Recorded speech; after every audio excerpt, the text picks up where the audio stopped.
Good evening. Welcome to Free Meditation TV. My name is Oksana. This is Jay. Hello, and thank you for being with us today. Today our topic is seeking and spirituality. So who are the seekers of our times who look for spirituality?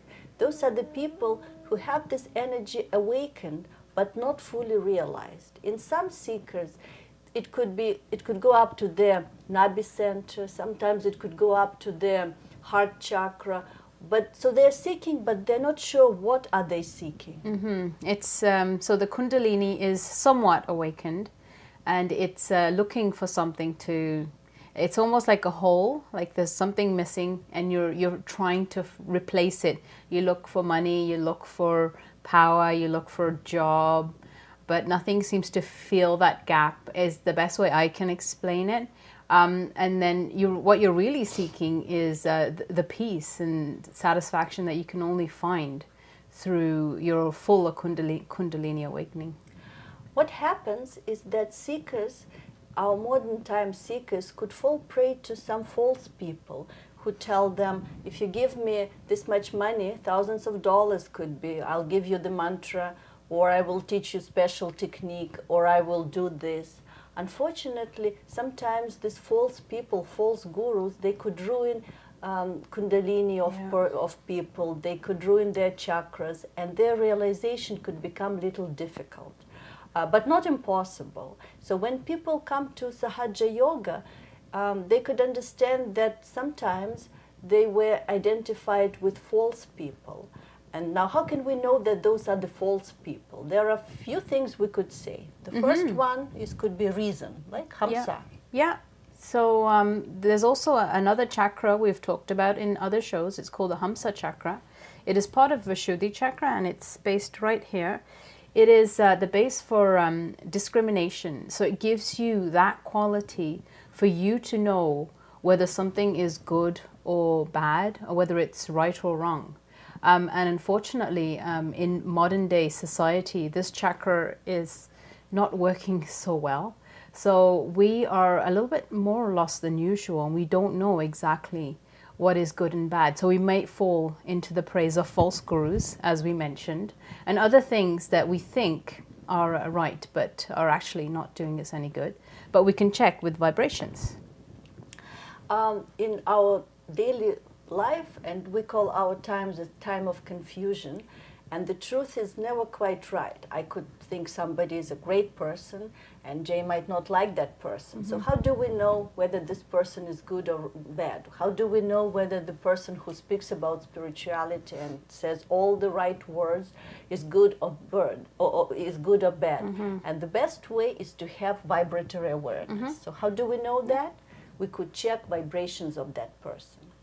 And you could say that when we check vibrations of the person, if you feel cool on your hands, you know this is a realized person. So whatever he's talking about spirituality must be right. Sometimes you could feel heat, or you could feel blisters on your hands. Then immediately you understand that this is not a real spiritual person. So that combined with your Hamsa, your discrimination, and knowing what is good and bad for you should take you to the right path. But for vibrational awareness, you do need the Kundalini awakening, your full Kundalini coming to the top of your head where you can feel it, and just follow guidance, your inner guru guidance, your master, being your own master. Yes, when Kundalini crosses the center of mastery, you become your own master. In a sense of the spirit guides you. So you don't need a guru to tell you what to do, to give you a name, to allow you to do whatever. You have your own guru awakened inside. Or pay lots of money, or go see special people. There's no need for that. And now we will watch lecture of Sri Mataji, who is our spiritual guru. And how do we know that she is a real guru? Is because when we listen to her, when we feel her vibrations, we feel cool, tremendous cool coming on our hands. So we hope that you would also enjoy her lecture. She talks about spirituality and gurus. I'm very happy that so many people have been able to come down. It's really a joyous moment to see so many people from Melbourne are here. to establish their realization. There are three types of people who come to seeking. The lowest type are the ones who have some sort of physical ailments or some torture, some diseases, or who are on the verge of dying or something like that, an emergency in their mind. So they come to search. All right, even if they come, they can be helped, but that's not our top priority. Then there are second type of Sahaja Yogis, or we can say the people who come to Sahaja Yoga are the people who are seeking other things in life, like jobs, money, this, that, all nonsensical things. But among them, there are some people who want to know the cause of the problem, why they are like that. The third type are the people who can be divided into two. One, the type that seeks balance, dharma, righteousness, because they find in the world people are so horrible, so mischievous, so dangerous, so restless. They get worried about all the worldly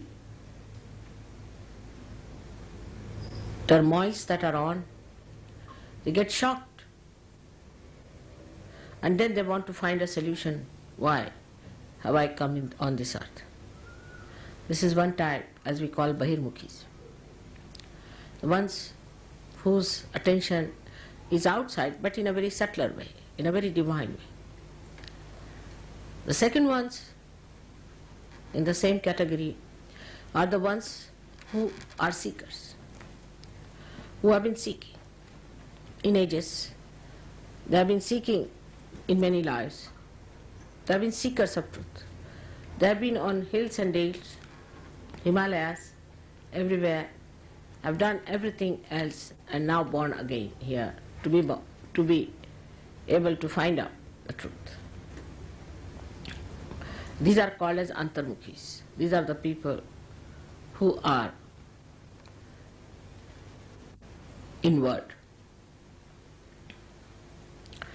So the first priority we have to have of the third category, both the types are equally important. But after becoming realized, when you get your realization, then you achieve both the qualities simultaneously. You become a yogi inside and connected with the whole world. Your attention starts going outward, because first the light is to be enlightened, and when light is enlightened, it gives the light. Now this Kundalini, the force within you, as is said, is pure desire. It's not only pure desire, but it is a purification desire. It has a power to purify. This tremendous power it is. And this Kundalini thinks, organizes, knows, coordinates, blesses, and ultimately guides.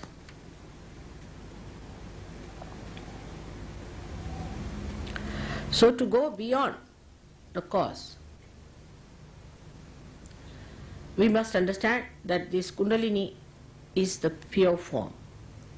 That means it is detached. Anything that gets attached is not pure. Anything that gets spoilt is not pure. What we say gold is pure because it is untarnishable. Untarnishable. That's the quality of gold. So it is immaculate. It cannot be ruined, spoiled by anything except that there could be khand, as they call it, could be broken in between and thus weak. So now something that has a purifying quality, like a purifying agent, say take a simple thing like soap. So the soap, wherever you apply, will clean. Kundalini, wherever it will go, it will clean, it will nourish. This is one quality that we must understand, that it is not tarnishable, it cannot be spoiled, it cannot be ruined. Moreover, it cleanses, it nourishes. But because it thinks, it knows how to nourish you, up to what point, how to go, how far to go, or it stops. But thinking is not vocal, it doesn't say anything. But when it goes around these chakras, it makes a sound. And these sounds are made because the movement of Kundalini through these chakras creates a non-percussion sound pass through these, creating sounds, and these sounds are then jotted down or heard by great saints and used in the phonetic language of Sanskrit. That's why Sanskrit is supposed to be the purest language. But you need not know Sanskrit now. There's no need. Because the deities know that you don't know the Sanskrit language. Now, this purifying fire within you, or the purifying force within you, or the power within you, goes and first of all enlightens our attention, which is in this part. As you see the green part, this is the attention. But the movement of attention then starts moving in all directions. Now when your attention is enlightened, what we call, you become collectively conscious. But still, how do you go beyond cause and effect is the point. Now this Kundalini being pure, no cause can be attached to it. No cause whatsoever. So if you can enter into the Kundalini on the principle of it, no cause can get attached to it. That's how you go beyond cause and effect. But how do you enter into the Kundalini?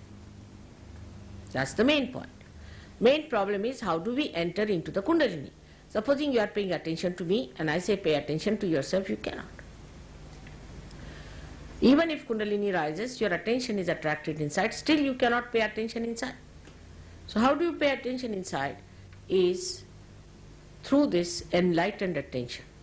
This attention which is enlightened has a power to take your attention inside to the Kundalini. And that's how you enter into the realm which is detached. That's like fortress.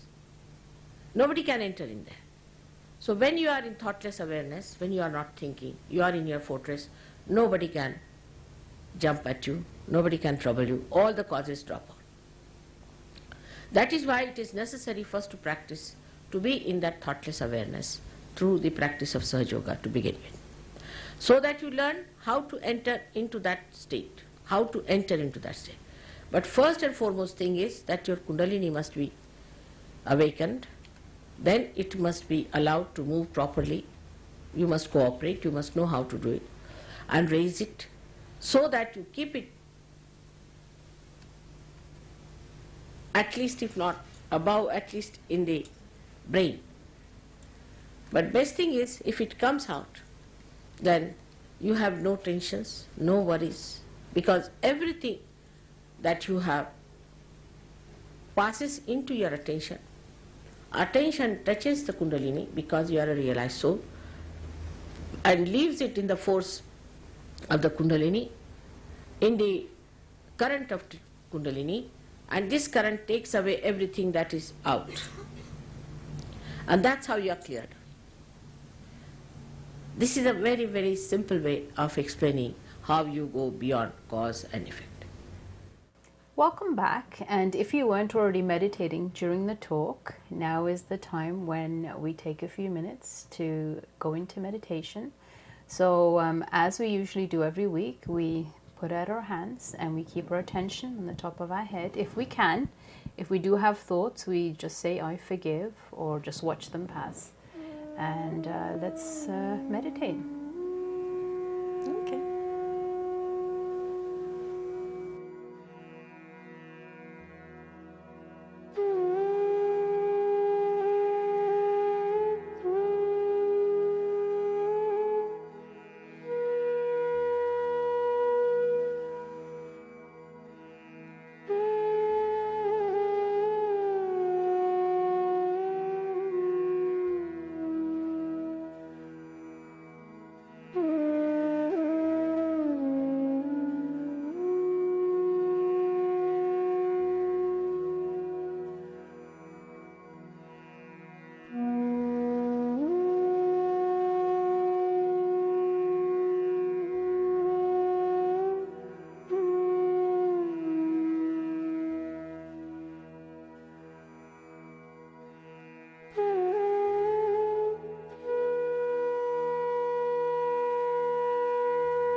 Welcome back.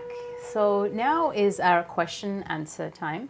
So if you have any questions that you have sent in, we will now look at them and try and answer them best we can for you. Do we have any questions? How can I become my own guru? It's a good question. You don't become your own guru just by reading books.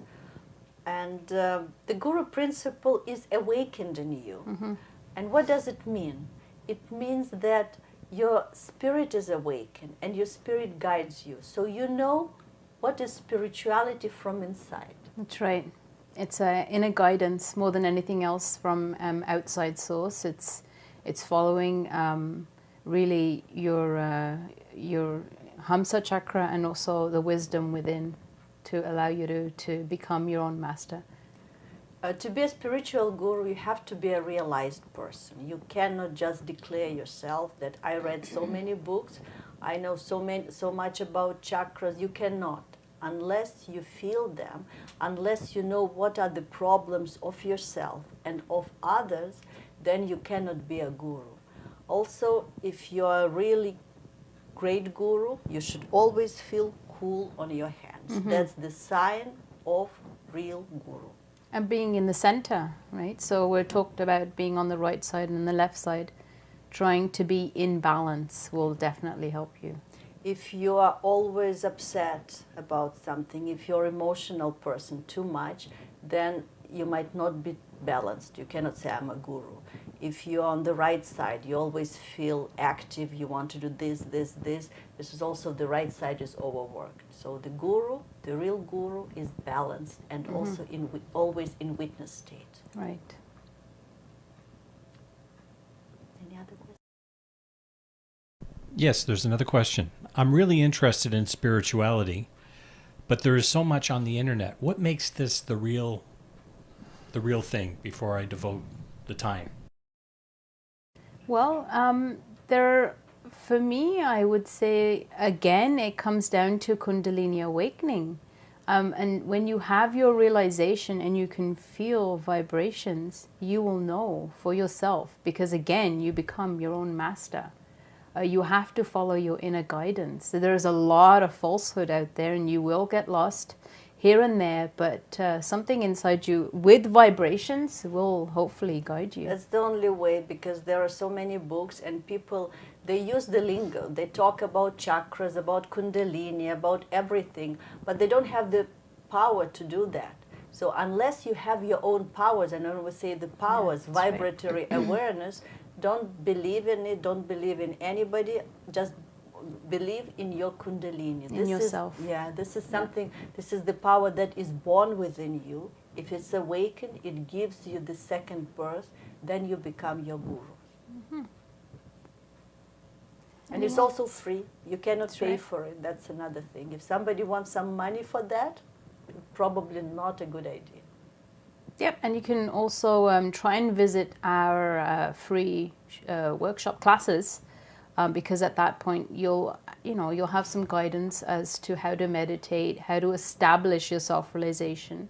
It's extremely helpful if you can. If you're close to a class, you should definitely try and make time for that. Very good point, because the way the energy Kundalini is constructed is that when you are with somebody who already has this energy awakened, or supposing you have some weak chakra, if you are meditating with somebody who have this point strong, then you are also becoming stronger in that area. That's why the collective meditation is such a powerful thing, if you have a chance. Yes, you have a chance, but also, I mean, you can work on it by yourself as well until that opportunity arises. We have one final question. What books do you recommend that I read for spirituality? That's a good question. It is. I would say that you start with awakening Kundalini. Mm-hmm. Then there are people who are realized souls that we could recommend you read those books. They might not be about spirituality, but these books give you good vibrations. Like you could read Shakespeare, you could read Tolstoy, you could read Khalil Gibran, you could read Kabir. So those are realized souls that they would They would teach you, because they are realized, so they will tell you what they feel, how they feel. As far as spirituality, you could start really with all information is there in a free meditation website. They would recommend some lectures. There are nice lectures of Srimataji that you could read about and you could watch. So there are a lot of information there. Some of the older texts, some of the holy books, unfortunately, were rewritten by non-realized people, so they can be a little not correct, would you say? Yeah. A little, Yeah. here and there. Yeah, actually the scriptures, when you are a realized soul, you could understand scriptures better, and you could understand what this old saints and incarnations were telling you. So, but you also develop a discretion, and you know, this feels vibration, this is coming from the saint, and this something might not be all right. It's very interesting journey. Yes, Become that's your own right. guru. Yeah. Okay, I guess we finished with the questions for tonight. So see you next week. Thank you for joining us. Yes, good night. Don't forget to like us on Facebook, subscribe to our YouTube channel, and if you have any questions whatsoever or suggestions, please send us an email. We'll be more than happy to get back to you.